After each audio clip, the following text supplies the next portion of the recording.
بس رمضان کی سب سے بڑی تیاری کیا ہے کہ اپنے دلوں کو صاف کر لو پہلے سے، کہ جس دل میں نفرت ہو، بغض ہو، کسی کے لیے غصہ ہو، کسی کے لیے کیا کیا جذبے ہوں، دل صاف کرنا۔ ہمارے گھروں میں روزانہ جھاڑو ہوتا ہے، یہاں مدرسے میں روزانہ صفائی ہوتی کہ نہیں ہوتی؟ کیونکہ دنیا کی اصل گندگی ہے تو جھاڑو ہاتھ سے نہیں چھوٹ سکتا۔ حرم شریف میں دیکھا کیسے چاروں طرف خدام پھر رہے ہوتے ہیں برش لے کر، تو دل پہ غبار ایسے آتا ہے جیسے صحن میں غبار آتا ہے، دل پہ گندگی ایسے آتی ہے جیسے صحن میں آتی ہے۔ تو ہم نے نظام بنایا ہوا ہے، لوگ وہ کر رہے ہیں، وہ روزانہ جھاڑو دیتے ہیں۔ تمہارا دل ایک آنگن ہے، ایک صحن ہے، اس میں بغض، نفرت، حسد، پتہ نہیں کیا کیا گندگیاں آئیں گی اور آتی رہیں گی۔ بچوں ایک کام کرو، جھاڑو پکڑ لو، صاف کرو۔ یا اللہ معاملہ تجھ سے کرنا ہے، لوگوں سے نہیں۔ کسی نے برا کہا، کسی نے غیبت کی، کسی نے گالی دی، کسی نے دھکا دیا، کسی نے حق مارا، کسی نے کچھ کیا، یا اللہ تیرے سپرد میں نے اپنے دل کو سب سے صاف کیا، میں نے اپنے دل کو سب سے صاف کیا۔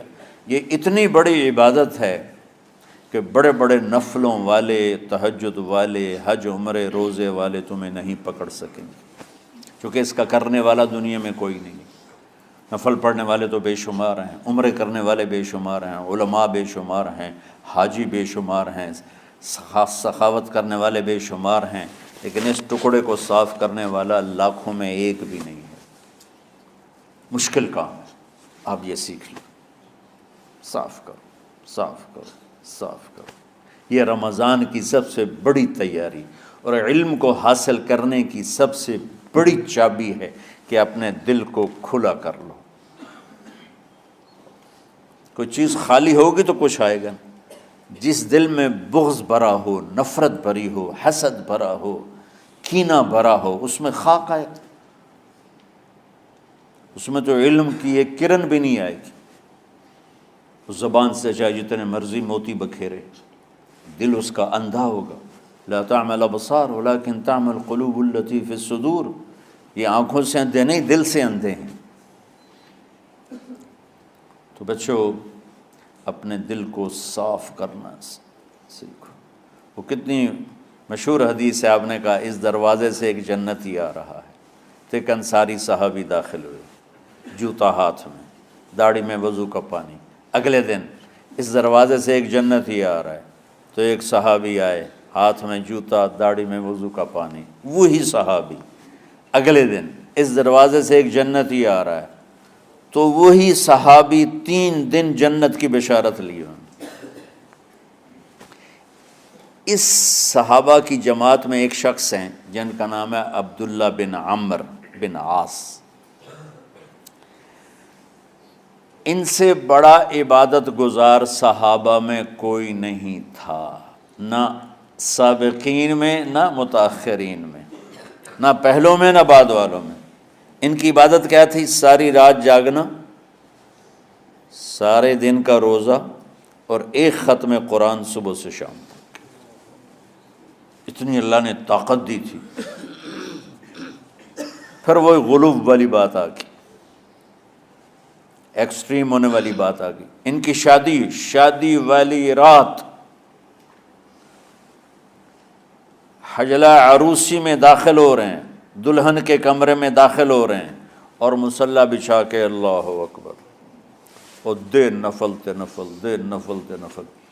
تو ان کی بیگم نے دیکھا تو وہ بھی خیر کا زمانہ تھا، انہوں نے بھی وضو کیا اور پیچھے مصلی بچھا کے وہ بھی فجر تک نفل پڑھتے رہے۔ صبح ہوئی تو حضرت عمرو بن عاص رضی اللہ عنہ نے پوچھا، بیٹی رات کیسی گزری؟ کہا جی ماشاءاللہ آپ کے بیٹے تو بڑے عبادت گزار ہیں، ساری رات نفلوں میں ہی گزری۔ تو وہ ان کو شکایت کر دی۔ حضرت عمرو بن عاص کو اتنا غصہ چڑھا، وہ بیٹے کو تو کچھ نہیں کہا، کتنی حکمت کی بات ہے، سیدھے گئے اللہ کے نبی کے پاس، یا رسول اللہ یہ عبداللہ دیکھیں کیسا نادان ہے، اس کی شادی کی ساری رات نفل پڑھتا رہا۔ تو آپ کہتے ہیں ماشاءاللہ ماشاءاللہ کتنی بڑی بات ہے۔ نفلوں میں گزر گئی، رات بھی نفلوں میں گزر گئی۔ تو آپ نے حضرت عبداللہ بن عمر کو بلا کے ڈانٹا کہ تو نے مہینے میں 3 دن روزے رکھنے ہیں، بس اس سے زیادہ نہیں رکھنے، اور ہفتے میں 1 قرآن ختم کرنا ہے۔ کہا یا رسول اللہ میرے اندر طاقت زیادہ ہے۔ پھر اچھا 15 دن روزے رکھنے، کہ نہیں میرے اندر طاقت زیادہ ہے۔ آپ اس کو تھوڑا تھوڑا کر کے گھٹاتے رہے، اور وہ ہر دفعہ نہیں یا رسول اللہ میرے اندر طاقت زیادہ ہے۔ تو آخر میں آپ نے کہا اچھا چلو صوم داؤدی پہ آ جاؤ، 1 دن روزہ رکھو، 1 دن افطار کرو، اور 3 دن سے پہلے قرآن ختم نہیں کرنا۔ تو آپ نے اس کو پیچھے کیا۔ یہ بیٹھے تھے اس محفل میں، ان کے دل میں آیا کیا یہ بزرگ مجھ سے زیادہ عبادت کرتے؟ رات میں ساری جاگتا ہوں، دن روزہ رکھتا ہوں، 1 ختم کرتا ہوں، تو جنت کی بشارت تو مجھے ملنی چاہیے تھی، ان کو کیسے مل رہی؟ یہ کسی کتاب میں نہیں لکھا کہ یہ ان کا جذبہ تھا، لیکن جو کہ میں ان کی سیرت کو جانتا ہوں تو مجھے خیال آتا ہے کہ ان کی نفسیات میں یہ بات آئی ہوگی، چونکہ صرف انہی کو خیال آیا کہ میں جا کے دیکھتا ہوں کہ یہ بزرگ کیا کرتے ہیں۔ تو ان کے پاس پہنچ گئے، چاچا، ذرا وہ ادھیڑ عمر تھے، چاچا وہ میرے ابا تھوڑے ناراض ہیں، تو کچھ دن آپ کے پاس گزارنا کا، بیٹا بسم اللہ آ جاؤ۔ اب رات ہوتے ہی عشاء کی نماز پڑھ کے انہوں نے جلدی سے چادر اوپر لی اور یوں سراغ کر کے ان چاچا کو دیکھنے لگے ایسے کر کہ اب یہ کیا ساری رات سجدہ کرے گا، اور ساری رات روتے روتے روتے روتے مسلح گیلا ہو جائے گا، یا ساری رات رکوع کرے گا، ساری رات قیام کرے گا، ساری رات قرآن پڑھے گا، اس تصور سے یوں دیکھ رہے۔ اور وہ بزرگ صحابی تشریف لائے، سرانے پہ سر رکھا، اللہم بسمک اموت و احیا، ہو گئے۔ اب یہ دیکھ رہے ہیں ابھی اٹھیں گے، ابھی اٹھیں گے، ابھی اٹھیں گے، اٹھے نا، فجر کی اذان پہ اٹھے۔ اب یہ تو حیران پریشان ہو گئے کہ یہ کیا ہو؟ اس زمانے میں تو منافق تہجد نہیں چھوڑتے تھے ڈر کے مارے کہ پتہ نہ چل جائے ہمارے کفر کا، تو یہ چاچا جنت بھی لے گیا تو ستا بھی پیا کہ چلو کل دیکھوں گا۔ اگلی رات پھر چادر سر پہ کر کے اور یوں سوراخ کر کے لیٹے ہوئے اور دیکھ رہے۔ چاچا پھر تشریف لے اور سرانے پہ سر رکھا، اللہم بسمک اموت و احیا، ہو گئے۔ فجر کی اذان پہ اٹھے، یہ اور پریشان ہو گئے کہ میرا نبی کا فرمان تو سچا ہے، اس میں تو شک بھی کفر ہے، لیکن عمل کیا ہے جس پر اس کو جنت کی بشارت ملی؟ 2 رکعت نفل بھی نہیں۔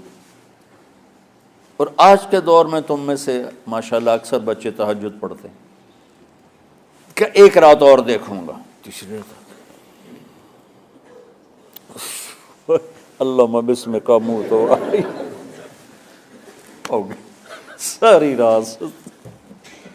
تو تیسری رات پھٹ پڑے عبداللہ بن عمر، کہنے لگے چاچا میری ابا سے کوئی لڑائی نہیں تھی، 3 دن میں تیرے بارے میں سنتا رہا، جنتی جنتی جنتی۔ میں دیکھنے آیا تھا کہ آپ کیا کرتے ہیں، آپ تو کچھ بھی نہیں کرتے ہو، ساری رات سوتے رہتے ہو، اب کیا کرتے ہو؟ انہوں نے کہا بیٹا یہی ہے جو تم نے دیکھا ہے۔ اب ان کو سمجھ میں نہیں آ رہا کہ یہ جوڑ کیسے بٹھاؤں، ادھر جنت کی بشارت، ادھر ساری رات خراٹے، اب یہ اس میں جوڑ کیسے بٹھاؤں، کیونکہ نبی کی بات تو غلط ہو نہیں سکتی۔ تو اب وہ نا ایسے نا بڑے بے دل سے ہو کر واپس مڑے، پتہ نہیں کی چکر ہوئے گی کوئی گل۔ جب وہ دروازے تک پہنچے تو کہنے لگے بیٹا ادھر آنا، واپس آ گئے۔ کہا میں تمہیں اصل راز کی بات بتاتا ہوں۔ کہا کیا ہے کیا ہے؟ تو یہاں ہاتھ رکھا، کہا یہ جو دل ہے نا اس میں کسی انسان کی نفرت نہیں۔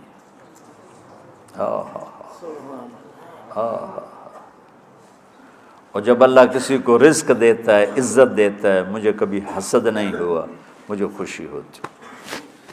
تو عبداللہ بن عمر نے کہنا تھا ہاں یہ بات ہے، نہیں، انہوں نے کہا ہاذا ہوا، اچھل کے کہنے لگے ہاذا ہوا، ہاں ہاں ہاں ہاں یہی ہے یہی ہے یہی ہے۔ پھر کہنے کہ چاچا پر یہ میرے بس کا نہیں ہے، کون کرے گا یہ؟ اتنے بڑے آدمی ہو کر کہہ رہے ہیں کہ یہ میرے بس کا نہیں۔ تو بچوں، دنیا میں جنتی بننا ہے اور علم اللہ سے لینا ہے تو اسے صاف کر دو، سب کی نفرت سے۔ سب، اس نے مجھے یہ کیوں کہا، اس نے مجھے یوں کیوں دیکھا، اس نے میرے بارے میں یوں کیوں کہا، اس نے میرے بارے میں یہ کیوں لکھا۔ جس کی تعریف ہوتی میری کتنی برائی ہوتی، صرف تعریف تو نہیں ہوتی، بھرا پڑا سوشل میڈیا مجھے گالیاں دیں۔ اللہ کے فضل سے میرے دل میں ایک ذرے کے برابر کبھی کوئی منفی جذبہ نہیں آیا، آئے تو میں دھو کے صاف کر دیتا ہوں، یا اللہ میں نے اپنے دل کو صاف کیا، میرا معاملہ تیرے ساتھ ہے، کسی کے ساتھ نہیں۔ یہی آپ رمضان کی سب سے بڑی تیاری، علم کے حاصل کرنے کا سب سے بڑا ہتھیار آپ کو یہ نہیں ہے کہ تمہیں کتابیں یاد ہو جائیں، تمہیں اشعار یاد ہو جائیں۔ تو ساری امت سے کہتا ہوں رمضان کا استقبال کرو، دلوں کو صاف کر کے، نفرتوں کو مٹا کے، مذہبی نفرت، دنیاوی نفرت، رشتوں کی نفرت، بول چال کی نفرت، سیاست کی نفرت، لین دین کی نفرت، ان سب سے اپنے دل کو صاف کرو تاکہ رمضان میں اللہ نے علم اتارا، اللہ تعالیٰ آپ کو علم عطا فرمائے، اور باقی لوگ جو عام دنیا میں زندگی گزار رہے ہیں ان کے دلوں میں اللہ رمضان کا نور اتارے اور ہدایت کا نور اتارے۔ یہ سب سے بڑی تیاری ہے اس کی۔ اور کسی سے گلہ ہے، غصہ ہے، ناراضگی ہے، کسی سے بولتے نہیں ہو، ابھی سے شعبان آ چکا ہے، آپ شعبان سے رمضان کی تیاری شروع فرما دیتے تھے، تو اس کی تیاری کیا ہے؟ وہ دلوں کو صاف کرو، معاف کرو، معافی مانگو، تمہارا قصور نہیں پھر بھی معافی مانگ لو، دلوں کو صاف کرو، اور اللہ سے سخاوت مانگو کہ اللہ کو سخی بھی پسند ہے اور صاف دل والا بھی پسند ہے۔